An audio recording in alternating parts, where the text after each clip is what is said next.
Bonjour et bienvenue dans Direct Politique, votre émission politique sur le web. Notre invité aujourd'hui est Pierre Larouturou, porte-parole de Nouvelle Donne. Bonjour Pierre Larouturou. Bonjour. Merci d'être sur ce plateau de l'internaute de Ouest France et de 20minutes.fr. Michel Urvois, éditorialiste politique à Ouest France, et David Blanchard, rédacteur en chef adjoint de 20 minutes sont avec moi. Bonjour messieurs. Bonjour. Ils vont co-animer l'émission évidemment. Je vous rappelle rapidement le principe. Vous avez un peu moins d'une heure pour réagir pendant l'émission sous votre vidéo ou sur les réseaux sociaux, #direct politique. Alors Pierre Larouturou, on vous a invité et vous êtes ici notamment pour parler de la Grèce. La Grèce qui a une échéance très importante qui arrive ce soir puisqu'elle doit rembourser 1,6 milliard au FMI avant minuit. Alors il apparaît clair désormais qu'elle va avoir du mal, ou en tout cas qu'il y a très peu de chances qu'elle rembourse cette somme, faute d'aide de ses partenaires, notamment européens. Cependant, on a l'impression que la situation se détend. Hier, la directrice générale du FMI, Christine Lagarde, parlait jusqu'à présent exclusivement du défaut de paiement, mais hier, le porte-parole du FMI a tempéré ses propos en évoquant de possibles arriérés après cette échéance. Est-ce que Tsipras est en train de gagner son bras de fer, à votre avis ? Et ce matin, Juncker, le président de la zone euro, proposait de commencer à parler d'un rééchelonnement. Donc on peut espérer que ça bouge. Je pense qu'il y a eu des erreurs des deux côtés, mais on est dans une situation quand même critique en Grèce. Le peuple grec a beaucoup souffert depuis des années. Ok, il y a eu des gouvernements qui ont beaucoup menti. La Grèce a déconné, pour parler franchement. Les gouvernements grecs ont menti il y a 10 ans. Ils ont été incapables de mettre en place une vraie fiscalité. Ils ont été incapables de mettre en place un cadastre. Ils ont menti sur leur compte avec l'aide des banques. Et les banques privées ont aussi accumulé les erreurs. Donc on a donné beaucoup d'argent aux banques.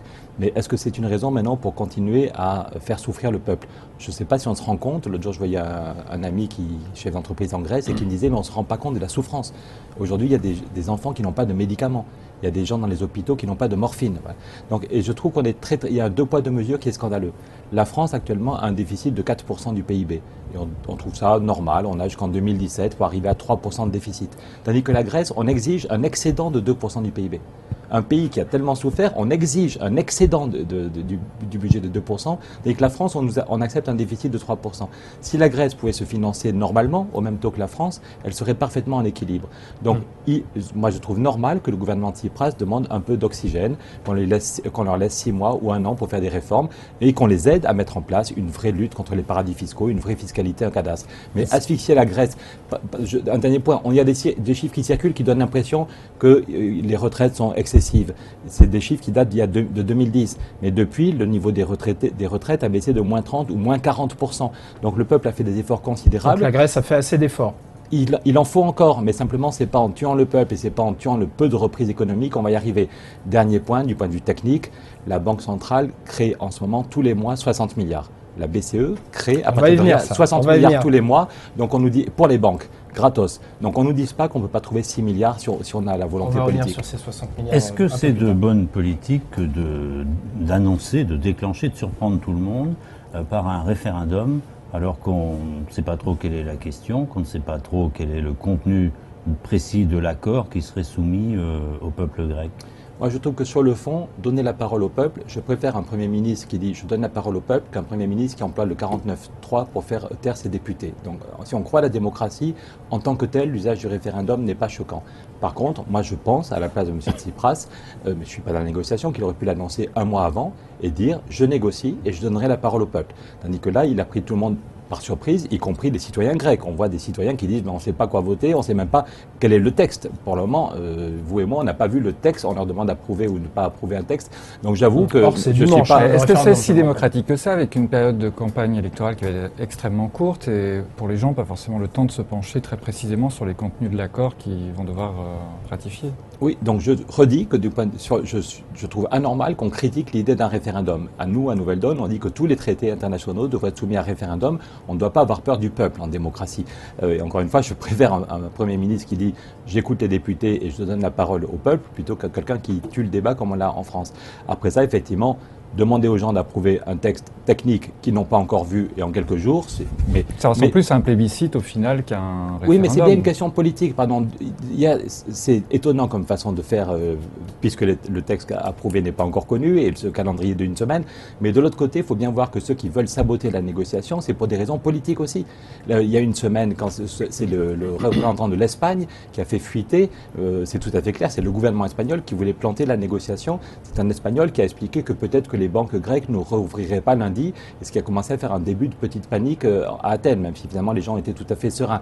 Donc il faut être tout à fait clair, il y a des gouvernements en Europe qui n'ont aucune envie que Tsipras réussisse, parce que sinon Podemos, M. Rajoy en Espagne, n'a aucune envie que Tsipras fasse bouger les lignes, sinon il a peur que Podemos gagne les élections dans quelques mois. Vous pensez qu'il y a une tentative de déstabilisation du gouvernement espagnol? La réponse est oui. Tous ceux qui sont dans la négociation vous disent qu'il y a des gouvernements qui ne font rien, surtout que la France ne fait pas grand-chose, et puis il y en a qui veulent planter le gouvernement de Tsipras. C'est hélas une façon assez cynique de voir les choses, parce que c'est l'avenir de l'Europe, c'est pas seulement l'avenir de la Grèce ou l'avenir du gouvernement de Tsipras qui est en jeu, c'est l'avenir de l'Europe. Pour autant, ces pays qui ont fait beaucoup d'efforts, je pense notamment, encore une fois, à l'Espagne par le passé, est-ce qu'il n'est pas légitime de continuer à faire des efforts chez leurs voisins? Mais attendez, des efforts, la Grèce, je vois là une dépêche de l'AFP qui dit que par exemple, Tsipras voulait augmenter les impôts pour les entreprises qui font plus de 500 000 € de bénéfices. Il voulait mettre une taxe, voilà. Le FMI n'a pas voulu. Il voulait augmenter la lutte contre les paradis fiscaux. Le FMI n'a pas voulu. Tsipras voulait instaurer une modulation de l'impôt de solidarité avec une hausse pour les plus riches. Donc, le FMI n'a pas voulu. Moi, pour vous, ce n'est pas Tsipras qui a mis fin à la négociation. Non, mais je ne suis pas dans le secret des mais négociations. c'est plutôt ses partenaires qui ont refusé ces propositions. Je ne vous dis pas qu'il n'y a pas eu des erreurs. Honnêtement, quand Varoufakis arrive, il y a 3 mois, très sympa, très cool, mais les 2 premières réunions, il arrive, il n'y a rien à proposer. Honnêtement, alors que Varoufakis avait fait 6 mois avant un petit livre préfacé par Michel Rocard, le ministre des Finances grec. Le ministre des Finances, qui avait justement 6 mois avant, qui voulait montrer que ses propositions étaient très crédibles. Ils avaient fait un livre avec Galbraith, préfacé par Michel Rocard, pour montrer comment on pouvait trouver des solutions restant dans les traités européens. Donc il y avait la volonté, dans la fin de la campagne de Tsipras répétait aucun contribuable allemand ne doit s'inquiéter. Il disait bien, on peut trouver des solutions qui vont profiter à tous les peuples d'Europe et on va éviter un choc entre les Grecs et les Allemands. Donc moi, c'est pour ça que je soutenais Tsipras, c'est qu'il avait, dans sa campagne, il expliquait qu'il voulait un changement pour tous les peuples d'Europe et qu'on n'était pas là à se battre un point important quand même, je comprends très bien que les Allemands, entre guillemets, ne veulent pas payer. Les Allemands ont déjà payé la réunification. Quand le mur de Berlin est tombé, on a tous chanté l'hymne européen et puis on les a laissés se débrouiller tout seuls. Donc les Allemands ont payé la réunification, les Allemands ont payé avec Hartz IV, tous les salariés, tous les retraités allemands se sont serrés la ceinture. Donc je comprends très bien qu'en tant que tel, monsieur et madame tout le monde en Allemagne n'a pas envie de payer pour la Grèce. De même qu'en France, on n'a pas forcé. Pardon, mais c'est là qu'il faut dire qu'il y a des solutions. Pardon, c'est là qu'il faut dire que quand la Banque centrale, tous les mois, crée 60 milliards, il faut arrêter de faire croire aux gens que c'est forcément les salariés allemands ou les salariés français qui vont payer. La Banque centrale crée à partir de rien tous les mois 60 milliards. Donc on peut trouver des solutions techniques pour rééchelonner la dette sans que ça ne coûte rien aux citoyens européens. Non, parce que vous parliez de l'Allemagne, justement, en 1953, la dette allemande avait été effacée dans un consensus raisonnable.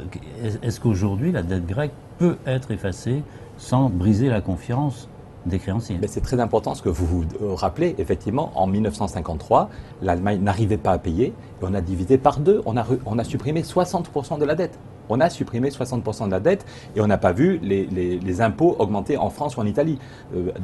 Et personne n'a demandé à l'Allemagne de sortir de l'Europe. De même que quand la Californie a été en défaut de paiement, vous vous souvenez, il y a quelques années, pendant 2 mois, la Californie n'arrivait plus à payer ses fonctionnaires et personne n'a dit que la Californie devait être exclue des États-Unis ou sortir de la zone dollar. Donc on arrête les blagues. Un pays, de même qu'une entreprise, ça peut arriver à une entreprise d'avoir 2 mois de difficulté. Comment expliquez-vous que le consensus politique ne se fasse pas sur ce cas précis? Mais c'est que je crois qu'il y a un vrai blocage politique, c'est-à-dire qu'il y a une vraie question de souveraineté. Vous parliez de l'Espagne. Il y a 2 ans, je me souviens d'une discussion avec Louis Gallois qui me disait qu'il avait peur que les pays du Sud perdent leur souveraineté. Il me dit, bien sûr, on continuera à faire des élections. Les Espagnols ou les Italiens voteront encore pour un Premier ministre. Mais Louis Gallois me disait, le vrai chef de l'Espagne, ce sera le patron de Volkswagen, qui dira aux Espagnols, si vous baissez vos salaires, je ferme une usine en Allemagne et je la mets en Espagne. Donc est-ce que c'est ça l'Europe ? Est-ce que c'est pour ça qu'on a construit Donc, ce l'Europe? sont les pouvoirs économiques qui ont pris Les pouvoirs économiques l'ascendant sur les pouvoirs politiques. oui, et uniquement par le dumping. C'est-à-dire que si on baisse les salaires plus, les Allemands ont baissé les salaires de moins 7%, et bien si on baisse les salaires plus que les Allemands, on va s'en sortir. D'un point de vue humain, c'est dramatique, et d'un point de vue économique, c'est mortel. Il y a aussi une question d'égalité, non, les pays comme l'Espagne et le Portugal. On sera les plus compétitifs du cimetière.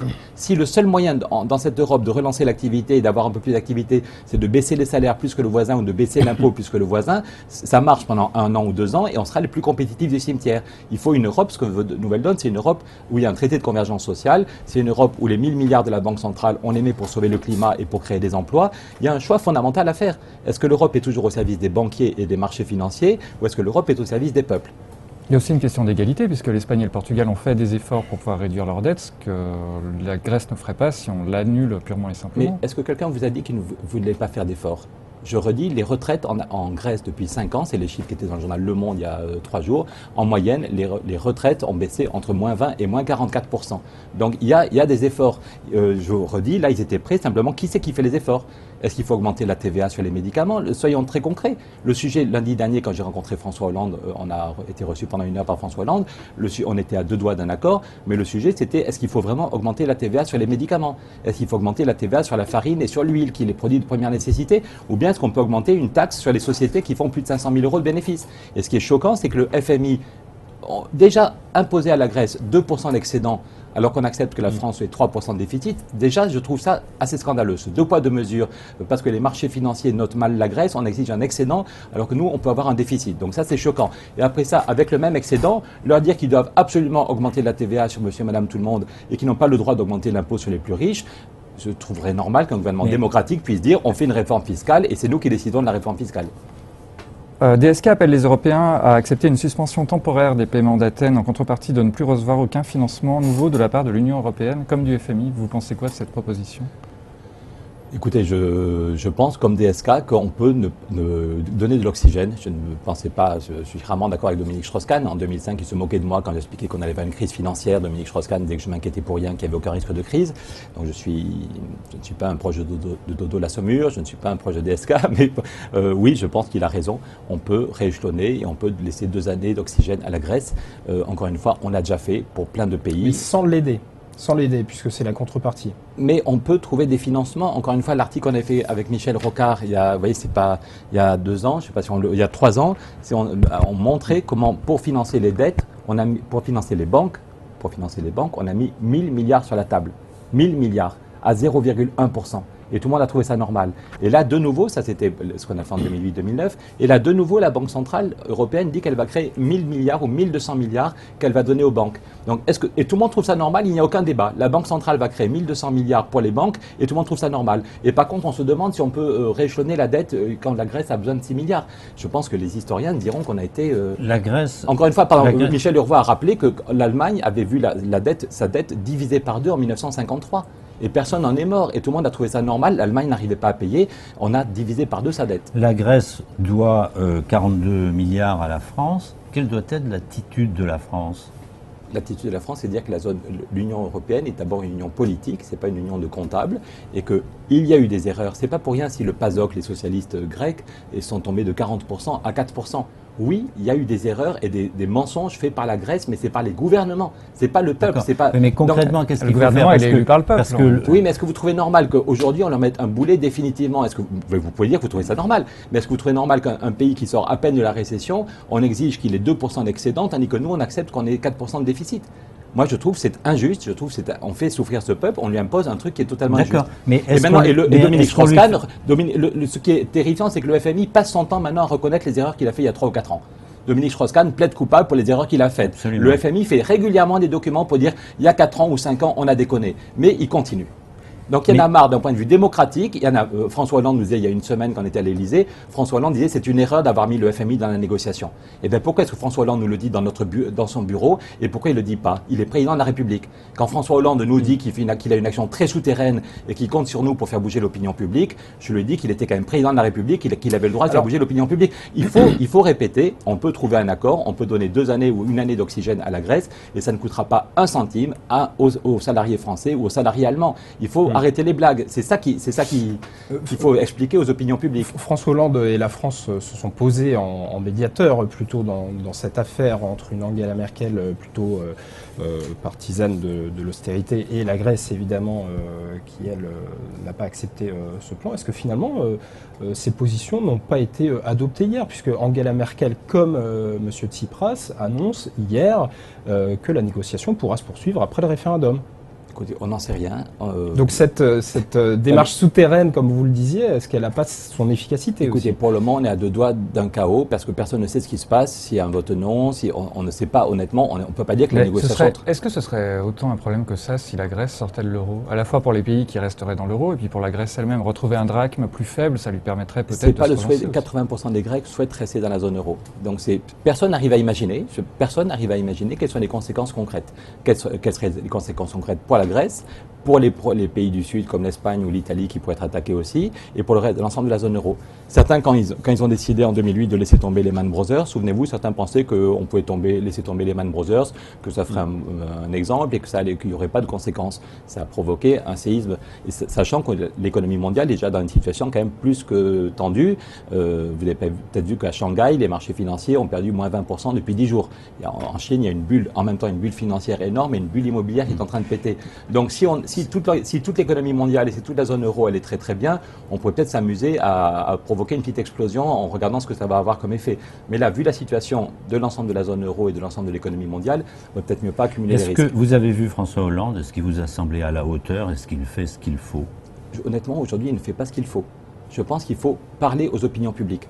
Quelqu'un m'a raconté une rencontre entre Obama et Merkel il y a 4 ans, et Obama expliquait à Mme Merkel qu'avec le dogmatisme, si on continuait à avoir une vision trop stricte des traités, on allait provoquer une explosion de la zone euro et peut-être de l'ensemble de l'économie mondiale. Et on m'a dit que Mme Merkel répondait « mon peuple ne comprendrait pas », et qu'Obama expliquait qu'il fallait sortir. Voilà. Mais là, Hollande... Eh bien, je pense qu'il faut expliquer au peuple. Pardon, non, je pense que Hollande ne fait pas ce qu'il faut. Donc Hollande doit aller parler aux Allemands. Il faut parler à l'ensemble, il faut expliquer que c'est l'ensemble de ce qu'avait dit François Hollande. Moi, j'ai voté pour Hollande, il avait dit qu'il allait réorienter l'Europe.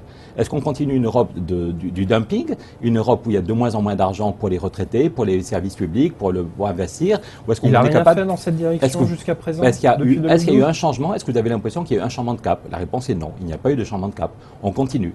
On continue à expliquer que si on veut un peu de croissance, il faut prendre la croissance de chez le voisin pour l'amener chez nous en baissant les salaires, en baissant les impôts. On est en train de s'engluer. Donc il doit dire aujourd'hui à Angela Merkel d'assouplir ses positions, aller parler au peuple européen et indiquer au FMI qu'il ne doit plus faire partie de la conversation. Exactement. L'Union européenne est la première puissance économique mondiale. On n'a pas besoin du FMI pour régler nos problèmes. Et encore une fois, il y a une question fondamentale, la création monétaire. Est-ce que la monnaie est au service des peuples? Est-ce que la monnaie est au service des marchés financiers? On a eu une explosion en 2008 qui a été colossale, et là, je le redis, c'est incroyable que les 1000 milliards de la Banque centrale, qu'on veuille les donner encore au marché financier. Tous les mois, c'est un sujet qui n'est pas assez mis dans le débat public, pardon. Ouais. Tous les mois, la Banque centrale crée 60 milliards, elle crée 60 milliards, et ça ne va pas dans l'économie réelle. On a eu les chiffres pour le mois dernier. Il y a eu 1,5 milliard qui est allé dans l'économie réelle et 58 milliards qui sont allés sur les marchés financiers. Donc on a bien aimé la crise de 2008. On prépare une crise encore plus grosse. Là, ce que fait la Banque centrale, vous faites référence à un plan de la Banque centrale européenne qui a cours de mars 2015 à septembre 2016 qui s'appelle le quantitative easing. C'est un peu technique. Le but, c'est d'émettre 1000 milliards en plusieurs morceaux, donc 60 milliards par mois, vous le disiez. Mais a priori, dans les textes en tout cas, ces 60 milliards sont là justement pour racheter de la dette et non pas pour renflouer les banques. Pourquoi vous dites que ça renfloue les banques? Parce que pour le moment, on a les chiffres tous les mois, donc effectivement depuis 3 mois. Donc c'est un tabou qui est tombé pour ceux qui nous écoutent et ceux et celles qui nous regardent. Il y a 1 an, quand Nouvelle Donne expliquait, notre slogan au moment des Européennes, c'était pour sauver les banques, on a mis 1000 milliards. On peut mettre 1000 milliards pour le climat. Les gens nous disaient c'est pas si facile, la création monétaire c'est un tabou, les Allemands ne seront pas d'accord. Bon, il y a un tabou qui est tombé là début 2015. Monsieur Draghi a dit nous allons créer 1200 milliards. Nous allons créer parce qu'il a peur qu'on retombe tous en récession. Mais ces 1200 milliards, il a annoncé qu'il les met à disposition des banques. Il les met à disposition des banques en espérant que les banques, dans leur grande sagesse, vont financer l'économie réelle et les services publics. La réponse est que les banques n'ont pas cette sagesse et que On a les chiffres tous les mois. Donc, quels sont les crédits qui vont à l'économie réelle et qu'est-ce qui va sur les marchés vous financiers. êtes en train de nous dire que les banques détournent l'argent de la BCE qui devrait aller au Oui, renflouement c'est de la que dette. quand vous laissez le choix aux banques entre spéculer sur les marchés financiers, tant que ça marche, tant que ça n'a pas éclaté, ils gagnent du 10%, du 15%. Si vous laissez le choix aux banques entre spéculer sur les marchés financiers ou se tourner vers les PME ou se tourner vers l'économie réelle ou isoler les bâtiments pour sauver le climat, ben les banques, elles continuent tant que ça marche, voilà, jusqu'à la prochaine crise financière. Donc ce qu'on dit, c'est qu'il est urgent, et je l'ai redit à François Hollande lundi dernier, il est urgent de dire ces 1000 milliards, c'est une bonne nouvelle qui est de la création monétaire, mais au lieu de les mettre sur les marchés financiers, on les met, c'est un papier qu'on a fait dans le Ouest France avec Jean Jouzel, le prix Nobel de la paix, climatologue, il y a quelques jours dans Ouest France, on a dit ces 1000 milliards, une tribune, doivent être mis, et ça relancerait l'activité en France, comme en Grèce, comme en Italie ou en Allemagne. L'idée de ce que propose Nouvelle Donne, c'est que pendant 20 ans, on saurait qu'on a un financement européen pour isoler les bâtiments, économiser l'énergie. On dit qu'il y a une canicule qui arrive en France, il y a eu des milliers de morts en Inde ou au Pakistan, il y a une canicule terrible. Non, mais est-ce qu'on prend au sérieux la question du climat et est-ce que l'Europe est au service des peuples? Cela nous amène justement au plan d'urgence que vous avez publié avec Nouvelle Donne pour la France. En préambule de ce plan d'urgence, puisqu'il y a 5 propositions, mais il y a aussi un préambule et un constat au départ, vous faites justement le constat d'une nouvelle crise qui est inévitable pour vous en 2015-2016. Alors il faut encore annoncer aux Français du sang et des larmes? Non, il faut dire, mais je crois que les gens comprennent que la crise est grave et que le discours de François Hollande et de Manuel Valls sur la croissance revient, je n'y crois pas. Si vous pouvez aller sur le site de Nouvelle Donne, il y a une vidéo assez amusante où on voit depuis 40 ans tous les premiers ministres qui vous disent que la crise est finie. Giscard vous dit que la crise est finie, puis Pierre Mauroy vous dit en 82 que finalement tous les indicateurs passent au vert, puis Jean-Pierre Raffarin vous dit que la crise est finie. Ça fait 40 ans qu'on nous dit que la croissance revient. En fait, ce qu'on montre, c'est que compter sur la croissance est juste impossible. Il n'y aura pas de retour de la croissance et le plus probable, c'est qu'on va vers une nouvelle crise financière. Donc Nouvelle Donne propose un plan d'urgence avec 5 mesures. On va parler de chacune des mesures et c'est Michel qui commence. Très rapidement, donc une de ces mesures inspirée du Canada consisterait à garder les salariés dans l'entreprise, resteraient salariés de l'entreprise et ils travailleraient à temps partiel en cas de difficulté, la différence étant prise en charge par l'UNEDIC. Oui, on garde l'idée. Est-ce que c'est pas l'esprit de Manuel Valls aussi? Est-ce que ces réformes ne vont pas dans ce sens-là? Non, pour le moment, je précise ce système canadien qui marche effectivement depuis très longtemps. Au Canada, ils ont considéré que le licenciement, ça doit être l'exception. Et la règle, c'est qu'on garde tous les salariés et quand une entreprise a... on garde le savoir-faire. On garde le savoir-faire, on garde les compétences et puis les gens gardent 95 ou 98% de leurs revenus. C'est-à-dire que ils baissent le temps de travail quand il y a 20% de gens, au lieu de licencier 20% des gens, ils gardent tout le monde, ils baissent le temps de travail de 20%, ils baissent les salaires de 20% pour rester compétitifs, mais il y a immédiatement un deuxième chèque qui arrive de l'UNEDIC et de l'État qui fait que les salariés gardent, entre leur salaire et le deuxième chèque, ils gardent 95 ou 98% du revenu. Un jour, France Info nous a fait de la pub, il y a une émission, vous savez, où ils disent ce qui est vrai et ce qui est faux. Ils ont dit oui, c'est vrai, ça marche depuis des années, le système canadien marche depuis... Et on aurait 1 million de chômeurs en moins en France, si on l'avait mis en place depuis 2008, on aurait 1 million de chômeurs en moins. Et pour le moment, on ne le fait pas. On continue à avoir en France tous les mois 30 000 chômeurs de plus et des milliers de gens qui tombent dans la pauvreté. Ça, c'est une mesure, c'est tout simple. Je l'ai montré à Jean-Marc Ayrault il y a 2 ans. C'est un truc ultra simple, ça tient en un recto verso et ça nous éviterait des milliers de licenciements. Et c'est comme ça, l'Allemagne l'a mis en place en 2008-2009 et c'est comme ça que l'Allemagne a évité 1 million de chômeurs et a maintenu sa consommation. Donc c'est même pas un problème de droite ou de gauche. Angela Merkel a fait le contraire de Sarkozy. Sarkozy mettait des milliards sur la table pour dire aux gens qu'il fallait travailler plus et Angela Merkel mettait sur la table 6 milliards tous les ans ou 7 milliards pour dire aux gens vous travaillez moins mais vous restez, au lieu d'être licenciés, au lieu de passer à 0 heure par semaine, les gens restent tous dans l'entreprise et gardent 98% de leurs revenus. La seconde mesure qui était une des promesses du candidat François Hollande, c'est la séparation des banques d'affaires et des banques de particuliers, de dépôt, pour éviter que les banques spéculent trop avec l'argent des particuliers. Il y a une réforme quand même qui a été faite en 2013 à ce propos-là. Est-ce qu'elle est insuffisante à vos yeux? Oui, la réforme de 2013 est totalement insuffisante. Donc je rappelle pour ceux et celles qui nous écoutent, les banques de dépôt, c'est les banques normales. C'est là où vous et moi, on a notre salaire, nos économies. Et les banques d'affaires, c'est celles qui spéculent sur les marchés financiers. Quand moi j'étais petit, il y avait d'un côté BNP et de l'autre côté Paribas. Paribas avait le droit d'exister et de spéculer, mais Paribas spéculait avec l'argent des actionnaires et n'avait pas la garantie de l'État. Donc si Paribas faisait des pertes, c'était tant pis pour les actionnaires. Du coup, ils étaient plus prudents. Et puis, ils ont obtenu que Paribas et BNP soient dans la même structure. Ce qui fait que Paribas peut spéculer sur les marchés financiers avec l'argent de monsieur et tout le monde. Donc quand il y a des milliards de bénéfices, c'est pour les actionnaires et les traders, mais s'il y a des milliards de pertes, ils viennent voir le gouvernement en disant vous ne pouvez pas nous laisser tomber parce que sinon il y a des millions de citoyens qui sont ruinés. Ce que dit Donc BNP Paribas aujourd'hui, c'est une assurance tout risque, pardon, on permet aux spéculateurs, c'est une assurance tout risque pour les spéculateurs. Donc si on sépare, pendant 40 ans, il y a eu une séparation, et ce qui fait que du coup, les spéculateurs prenaient beaucoup moins de risques et avaient des salaires moins indécents, et que les banques normales se tournaient vers les PME et vers l'économie. Donc c'est pour ça que Nouvelle Donne dit il faut faire une loi. Roosevelt l'avait fait en 3 mois en 1933 en arrivant. En gros, dans tous les pays, après la crise de 29, on a séparé les banques et ça a très bien marché pendant très longtemps. Un texte de Michel Barnier à l'échelle européenne est proposé en ce sens. Est-ce que vous le soutenez? Oui, mais il va encore, même le texte européen n'est pas assez rapide et ne va pas assez loin. Il faut une séparation totale. Et le texte français, je me souviens du journal Les Échos qui avait dit les banquiers ont gagné, il n'y a aucune séparation. Et ça peut, pardon, les faits, c'est pas juste un problème éthique, même si l'éthique c'est tout à fait important. Il faut vraiment calmer la spéculation et puis il faut surtout s'il y a un tsunami sur les marchés financiers, il faut tout faire pour se protéger. Et donc, séparer les banques de dépôt et les banques d'affaires nous protégerait, alors ce qu'on montre dans le plan d'urgence de Nouvelle Donne, c'est que quand les banques françaises disent « vous inquiétez pas, on est trop gros pour tomber », on rappelle que le numéro 1 mondial de l'assurance AIG, il était trop gros pour tomber et il est tombé. Voilà. Et il est tombé pourquoi? Parce que c'est une filiale française, il y avait juste 10 salariés d'AIG, je pense que le patron d'AIG ne savait même pas qu'il avait 10 salariés rue Bassano à Paris, pas très loin d'ici, qui étaient contrôlés par la Banque de France. Je pense que le gars de la Banque de France n'avait pas eu le courage de dire qu'il ne comprenait pas ce qu'il faisait. Et donc, les risques accumulés juste par 10 personnes à Paris ont fait tomber le numéro 1 mondial de l'assurance. Et Obama a dû mettre 180 milliards pour éviter le chaos des États-Unis. Qu'est-ce qui se passe si François Hollande va trouver 180 milliards dans quelques temps parce que BNP a des gros problèmes? Pierre Larouturou, la troisième mesure de votre plan d'urgence pour la France, c'est protéger et muscler les PME, alors notamment en protégeant leur trésorerie, mais aussi en leur réservant une certaine partie des marchés publics. Alors, Manuel Valls a présenté, encore une fois, il y a 2 semaines, un Small Business Act. C'est le même mot que celui que vous utilisez, finalement, qui a été en partie adopté dans la loi Macron.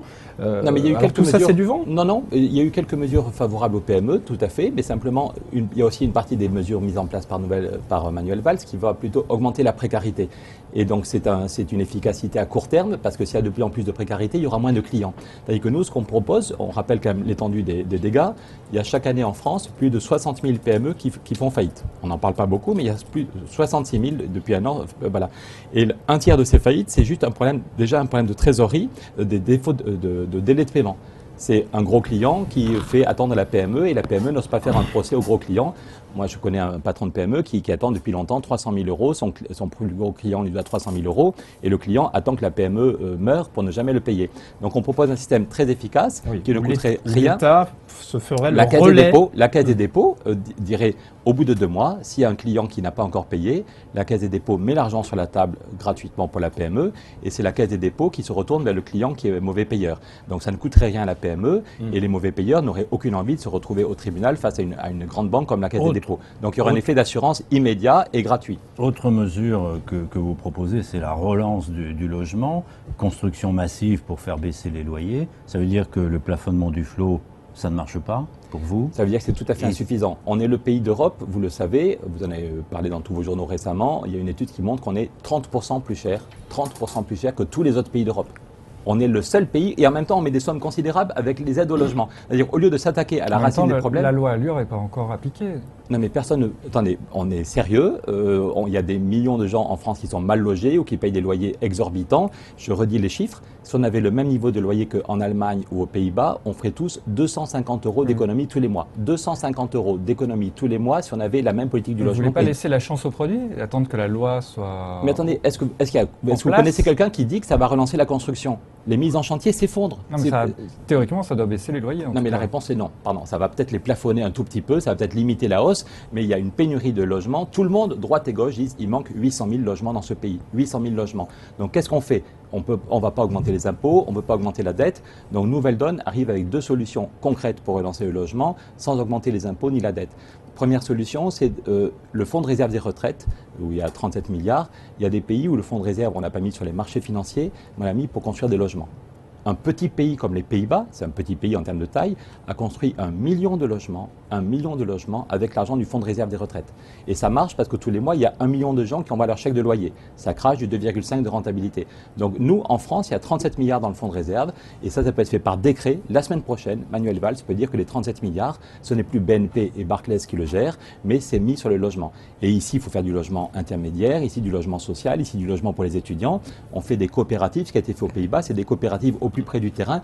Mais on peut donc créer des logements. Premièrement, le fonds de réserve des retraites et deuxièmement, 20% de ce que les sociétés d'assurance... Tout a l'air simple avec vous. Pourquoi ça ne se fait pas? C'est vraiment une question de volonté. Est-ce que BNP, le lobby bancaire, je pense qu'on sous-estime l'importance du lobby bancaire. Je me souviens d'une discussion avec Henri Guénaud quand je suis pas très sarkozyste, mais quand Sarkozy avait été nommé président du G20, j'étais allé à l'Élysée pour voir si on pouvait faire bouger, faire passer quelques idées par Henri Guénaud à Sarkozy. Et j'avais montré les raisons pour lesquelles je m'inquiétais et Guénaud me disait je partage votre inquiétude, je partage votre inquiétude. Et je lui ai dit mais attendez, le bureau d'à côté c'est le président Sarkozy, pourquoi vous faites rien? Il a commencé à me dire c'est les Allemands qui comprennent pas, c'est les Américains. Mais je lui ai dit attendez, il y a plein de choses qu'on peut faire en France. Je me suis un peu énervé, j'ai dit pourquoi il ne fait rien, pourquoi on ne fait rien contre la précarité, pour les PME. Et là, Henri Guénaud m'a craché le morceau. Il m'a dit que celui qui avait l'oreille du président, c'était Michel Pebro, le patron de BNP Paribas, qui venait tous les mois dîner à l'Élysée et qui expliquait que les banques françaises allaient bien, qu'il ne fallait pas changer de politique. Donc ça pose quand même un problème de démocratie. Vous êtes au premier étage de l'Élysée, vue sur le jardin magnifique, bureau magnifique. Le gars vous donne sa carte de visite, il y a marqué conseiller spécial du président. Là. Et en fait, il vous explique que le vrai conseiller spécial du président, c'est le patron du lobby bancaire européen. Donc moi, j'ai rien contre les banques. Ce sont des accusations assez graves que vous mais portez, non, mais c'est pas des accusations assez graves, c'est la réalité. À la fois vis-à-vis du non, mais c'est la président. réalité. Mais je porte ces accusations, je le dis publiquement. Oui, il y a un problème de lobby. Je vous dis, par exemple, le journal Les Échos avait dit que la loi de séparation des banques, c'est les banques qui ont gagné. Oui, là, regardez, au niveau européen, ça montre aussi que les Allemands sont capables de bouger si on fait le travail de pédagogie. Il y a 10 pays qui ont décidé de mettre en place une taxe Tobin.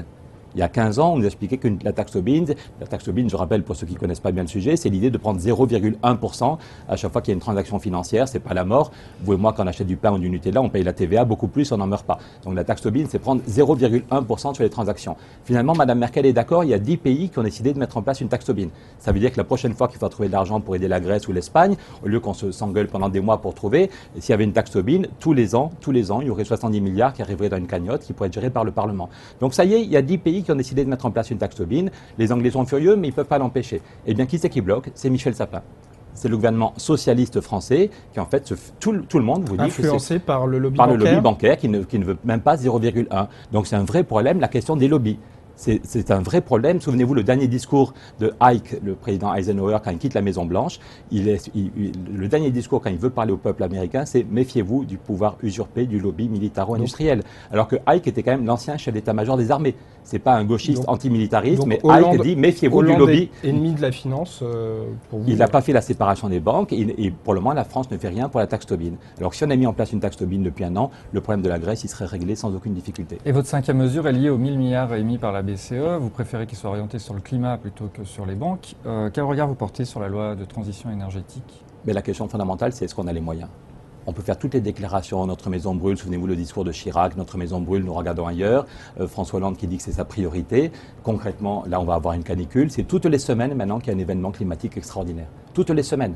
Il y a eu des milliers de morts en Inde, des milliers de morts au Pakistan, la Californie, ils en sont à rationner l'eau. Il ne faut pas croire que ça va nous passer, que ça va concerner que les autres. Un pays, un État aussi riche que la Californie, on est à rationner l'eau parce qu'il n'y a plus assez d'eau pour tout le monde. Donc la question climatique, il y avait des inondations terribles en Bretagne il y a 3 ans, le cycle de l'eau est complètement en train de se déréguler.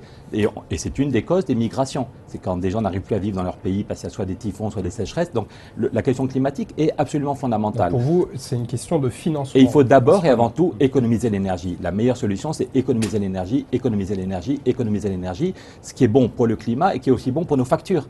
Tous, on pourrait faire 800 € d'économie chaque année ou 1000 €. Une étude de la Commission européenne qui dit qu'il n'est peut-être pas trop tard pour sauver le climat, on peut créer massivement des emplois et tous, chacun de nous, on ferait des économies sur nos dépenses de chauffage et nos dépenses de déplacement. La question est de savoir comment est-ce qu'on amorce la pompe. Eh bien, on a de la chance, il y a 1000 milliards qui sont disponibles. On n'en parle pas, sauf depuis un quart d'heure, mais c'est juste énorme. On va essayer d'en parler. Non, mais je vous en remercie, mais avouez qu'on n'en parle pas beaucoup. Dans tous nos pays où on s'engueule pour trouver 3 milliards d'économies sur les collectivités, 3 milliards d'économies sur l'hôpital, et là, il y a 1000 milliards qui sont disponibles. Est-ce qu'on les donne aux banques ou est-ce qu'on les met? Et donc, ce que dit Nouvelle Donne, c'est qu'il faut un travail de long terme. Il faut se dire que pendant 20 ans, on aura un financement de la transition énergétique. La France aurait chaque année 40 milliards à taux zéro. L'Italie aurait chaque année 30 milliards. Chaque pays aurait 2% du PIB. Donc l'Allemagne en profiterait, la Grèce en profiterait. Et en France, on aurait chaque année 40 milliards à taux zéro pour économiser l'énergie, isoler nos maisons, nos immeubles, nos mairies.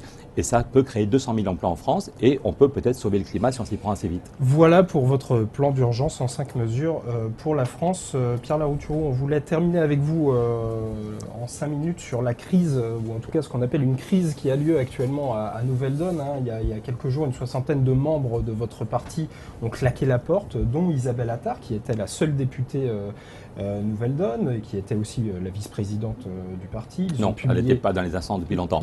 Ils ont publié une tribune dans Mediapart en critiquant la culture de l'entre-soi, en estimant même que Nouvelle-Donne ne changerait absolument rien à la politique. Les mots sont durs contre vous aussi, Pierre Larouturou. Écoutez, ils sont 40, je regrette leur départ, ils sont 40, mais il y a un peu plus de 700 nouveaux adhérents qui nous ont rejoints depuis 3 mois, donc je regrette ces 40 personnes. L'enjeu, en fait, c'est sur une question de stratégie pour les élections régionales, on est en désaccord là-dessus. Ceux qui ont signé cette tribune et qui s'en vont pensent qu'il faut absolument aller au régional et qu'il faut le faire dans une alliance avec les écologistes et avec le Front de gauche. Et on est quelques-uns à se dire qu'on peut faire de la politique sans aller forcément à toutes les élections. Vous voyez, le plan d'urgence, on a déjà écoulé 100 000 exemplaires, Vous ne voulez pas aller au régional? Mais je dis que c'est pas forcément, je dis que c'est un vrai débat. En tout cas, ce qu'on s'est dit à Nouvelle-Donne, c'est qu'on peut faire de la politique. On est allé aux européennes, il y a plus de 500 000 personnes qui ont voté pour nous. On est allé dans certains endroits au départemental, on a doublé notre score, donc on a quand même une belle progression. Mais on pense aussi que la politique, c'est aller rencontrer les citoyens, même quand il n'y a pas d'élection. Donc aller faire la tour des états. Vous êtes combien d'adhérents à jour de cotisation? 5 500 adhérents à jour, et puis il y en a qui, même ma femme n'a pas repris ça. Il y a des gens qui militent et qui ne sont pas à jour de cotisation. Mais ceux qui sont à jour de cotisation aujourd'hui, c'est 5 500. Mais quand on représente que ces 5 500, je ne suis pas. C'est bien, hein, tout le monde n'a pas 5 500. C'est le moins qu'on puisse dire. Vous pourrez demander à d'autres, je ne donnerai pas de nom, mais à d'autres partis. C'est quand même nettement insuffisant pour avoir de l'influence politique. Est-ce que l'isolement n'est pas mortel pour vous? Mais est-ce que vous avez l'impression qu'on est isolé? On a lancé ce plan d'urgence avec aussi des députés frondeurs, avec des associations. On peut très bien ne pas aller forcément aux élections régionales. Un parti qui se présente pas aux élections mais a du mal à exister. On peut aussi se concentrer sur les législatives et la présidentielle. On peut aussi montrer que si on a 200 000 personnes qui signent pour ce plan d'urgence, c'est 200 000 personnes qui vont nous aider à faire bouger la société.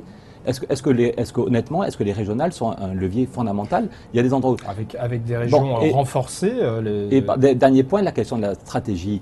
Est-ce que c'est un vrai sujet? Comment est-ce qu'on arrive à créer un Podemos en France? Comment est-ce qu'on arrive à faire bouger les choses? Vous voyez, est-ce que c'est est-ce que le seul moyen c'est de s'associer avec des partis qui existent déjà, comme les écologistes ou le Front de gauche, ou est-ce qu'on est capable? Il y a beaucoup de citoyens qui ne votent plus, qui ne font plus du tout confiance aux vieux partis. Il y a 50% des gens qui ne votent plus. Notre objectif, c'est aussi de redonner confiance à des gens qui ne votent plus.